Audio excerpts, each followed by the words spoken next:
खुफिया एजेंसीज ने उसको यहाँ आजाद कश्मीर के अंदर भी अमन और चैन से नहीं रहने दिया। 30 से ज्यादा वाकयात हो चुके हैं कि हमारे भाइयों को शहीद किया गया, किसी को पेशावर में, किसी को कराची में, किसी को पिंडी में। भारत की इंटेलिजेंस एजेंसी रॉ ने पाकिस्तान में मुतादिद अफराद को कत्ल करने के लिए एक खुफिया मुहिम चलाई। Lashkar-e-Toiba led operative has publicly admitted that more than 30 operators of the Pakistan-backed terror outfit have been killed over the past 3 to 4 years. कहा था कि मैं तुम्हें आइडेंटिफाई करूंगा, सर्च करूंगा और कत्ल करूंगा। So he is the first man. आपको याद होगा जब पहलगाम का वाकया हुआ, बेसिकली ये एक लाइव कन्फेशन है ऑन कैमरा कि यहाँ पे अननोन गनमैन ने 30 लोगों को यहाँ पे मार डाला। पाकिस्तान के अंदर जाकर पाकिस्तानियों को मारा है। निकलता है अननोन गनमैन और उसके बाद इस तरह के जो लोग होते हैं जो कि कहीं ना कहीं भारत में टेरर अटैक में जिनके नाम जुड़े होते हैं या ये कहा जाता है ये मास्टरमाइंड है या इन्वॉल्व रहे हैं या उनका कोई ना कोई हिस्सा रहा है, वो जी मारे जा रहे हैं। इंडियन डीप स्टेट के पास हर बंदे की प्रोफाइल मौजूद होती है जिनको उन्होंने कत्ल करना होता है। उन्होंने कहा कि हाँ हमने मारा है और आइंदा भी मारेंगे और घुसकर मारेंगे। पाकिस्तान अगर इस तरह के लोगों के ऊपर खुद ही कार्रवाई कर ले तो मैं तो यही कहूंगी कि उससे अच्छी बात तो कोई हो ही नहीं सकती है कि जो लोग आपकी कंट्री में इस तरह का नुकसान किसी दूसरी कंट्री में जाकर करते हैं। जो इसने कुछ वाकयात करवाए थे, हमने उसको मरवा दिया, बात खत्म, जाओ जिसने जो करना है कर लो। जिसकी एक्नॉलेजमेंट लश्कर तैयबा के टेररिस्ट ने खुद ने दे दिया। उन्होंने कहा कि भाई अननोन गनमैन जो है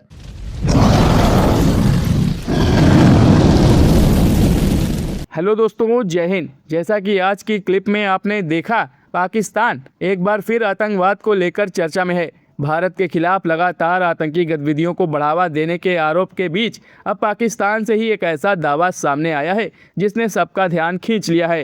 पहलगाम आतंकी हमले के बाद भारत के कड़े रुख के बीच पाकिस्तान पहले से ही अंतर्राष्ट्रीय स्तर पर दबाव झेल रहा है और अब इस नए दावे ने उसकी मुश्किलें और बढ़ा दी हैं। सोशल मीडिया पर वायरल एक वीडियो में लश्कर-ए-तोयबा से जुड़े बताए जा रहे आतंकी रिजवान हनीफ ने दावा किया है कि पिछले 3 से 4 वर्षों के दौरान पाकिस्तान और पाकिस्तान के कब्जे वाले कश्मीर के अलग अलग इलाकों में संगठन के 30 से ज्यादा सदस्य अज्ञात हमलावरों के हाथों मारे गए हैं। उसके मुताबिक पेशावर, कराची, रावलपिंडी, रावलाकोट और मुजफ्फराबाद जैसे शहरों में ये घटनाएं हुई हैं। रिजवान हनीफ ने यह भी कहा कि इन मामलों में संगठन को बड़ा नुकसान उठाना पड़ा। यह पहली बार होगा जब लश्कर-ए-तोयबा से जुड़े किसी व्यक्ति ने सार्वजनिक रूप से संगठन के इतने बड़े नुकसान की बात स्वीकार की है। इसने क्या कहा? इस जुर्म के अंदर हिंदुस्तान की खुफिया एजेंसीज ने उसको यहाँ आजाद कश्मीर के अंदर भी अमन और चैन से नहीं रहने दिया। ये पहला वाकया नहीं है, गुज़श्ता 3-4 सालों के अंदर 30 से ज्यादा वाकयात हो चुके हैं कि हमारे भाइयों को शहीद किया गया, किसी को पेशावर में, किसी को कराची में, किसी को पिंडी में, किसी को रावलाकोट में।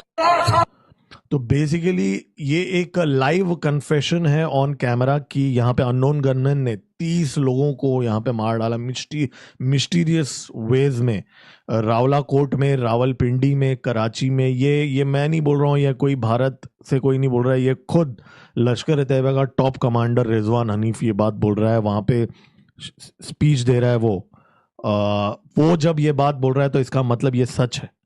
तो it's real guys. I mean जो हम लोग सुनते हैं अननोन गनमैन है, ये एटलीस्ट वो ये बात मानते हैं। अगर ये गैंग वॉर होता, फैक्शन, हाँ हालांकि ये भी हो सकता है कि वो अपने लोगों को इग्नाइट करने के लिए कुछ फॉल्स चीज बता रहा हो भी। आई मीन इन थियरी तो वो भी हो सकता है, लेकिन for all the reasons there is a very strong reason to believe that ये सारे हमारे ही रा के एजेंट्स है, रा की साजिश है, रॉ की साजिश है, जो रा बोलते हैं ना पाकिस्तानी, तो ये है। और ये जो बंदा है ये प्रूवन टेररिस्ट है। इसको तो मारा था ऑपरेशन सिंदूर के बाद में, जब जनाजा निकला था टेररिस्ट का, तो इसको वहाँ पे POK के लोगों ने मारा भी था कि भाई ये वहाँ पे रिक्रूटमेंट वगैरह करता था, यंग यूथ को वहाँ पे रिक्रूटमेंट करता था। तो ये बंदा भी काफ़ी मतलब ये जो बोला है इसने काफ़ी लेजिटिमेट सोच समझ के बोल रहा है। ये मतलब इसको पता है कि क्या चीज़ है वहाँ पे, तो he knows what is talking about. तो आई थिंक ये आज चीज़ कंफर्म हो गया। तो इसका मतलब अननोन गन में, देखिए मैं ये आप लोगों से के साथ अभी क्यों शेयर कर रहा हूँ ना, अभी कुलगम का अटैक हुआ था। आप में से बहुत लोगों ने पूछा हम लोग एक्शन क्यों नहीं ले रहे, हमारे बंदों को मारा जा रहा है, सरकार डरपोक है, कुछ नहीं कर रहा है, ऐसी बातें बोली जा रही है।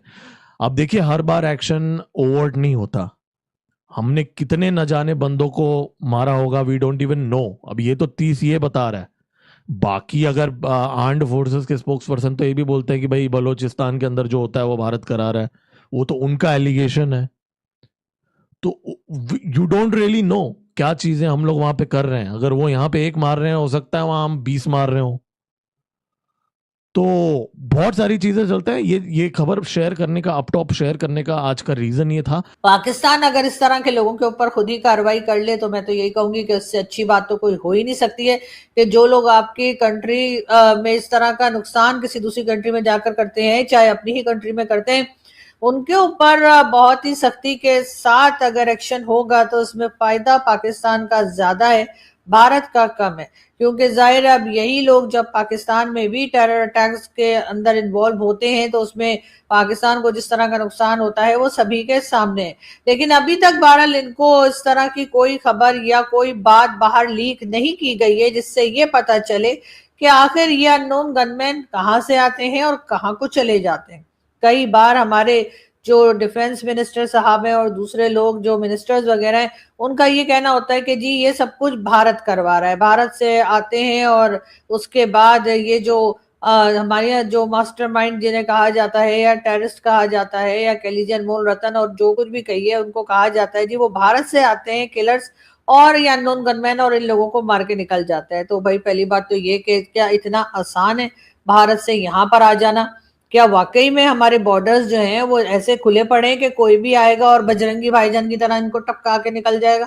क्या इस तरह का माहौल यहाँ पे बना हुआ है? तो फिर यकीनन सोचने की बात है। इसका तो मतलब ये है कि फिर तो जितने भी लोग यहाँ पर ऐसे मौजूद हैं, चाहे वो हाफिज सईद हो, चाहे मसूद अजहर हो या कोई भी उनके जैसे लोग, इसका तो मतलब है कि ये सबके सब इस वक्त शदीद खतरे में। कोई कभी भी टपक सकता है, किसी को कोई कभी भी टपका सकता है, किसी को कोई कभी भी ऊपर पहुंचा सकता है। तो मेरा ख्याल है कि यहाँ पे जरूर खलबली मची होगी और इस वक्त हाफिज सईद, मसूद अजहर और इसी तरह के दूसरे लोग जिनको के भारत टेररिस्ट मानता है और हमें लगते हैं फ्रीडम फाइटर, हमारे वैसे ये भी है, दूसरे के लिए जो टेररिस्ट होता है वो हमारे लिए फ्रीडम फाइटर होता है। तो ये जो फ्रीडम फाइटर हमने यहाँ पे अनमोल रतन बिठा रखे, इसका मतलब है कि अब इनकी भी जाने खतरे में है और किसी ना किसी वक्त ये अननोन गनमैन जो है इनका भी गेम बजा देगा। तो बिल्कुल ऐसा ही है। लेकिन बहरहाल एक एक करके मारे जा रहे हैं। भारत इस तरफ से इनकार भी करता है कि जी हमारे यहाँ से कोई नहीं आया मारने के लिए, कहीं ये काम पाकिस्तान के अंदर से ही हो रहा है। कई बार ये इशारा भी किया जाता है कि पाकिस्तान स्टेट खुद ही ऐसे लोगों को खत्म कर रही है। खैर अगर ऐसा भी है तब भी चले, अच्छी बात है, लेकिन जाहिर है कि इसको ये खुला के मान तो नहीं सकते कि ये जितने लोग मारे गए तो उसमें हमारा ही हाथ था, उसमें हमारे ही हाथ, पांव, गर्दन, सर सब कुछ था, क्योंकि हम इन लोगों से जान छुड़ाना चाहते हैं।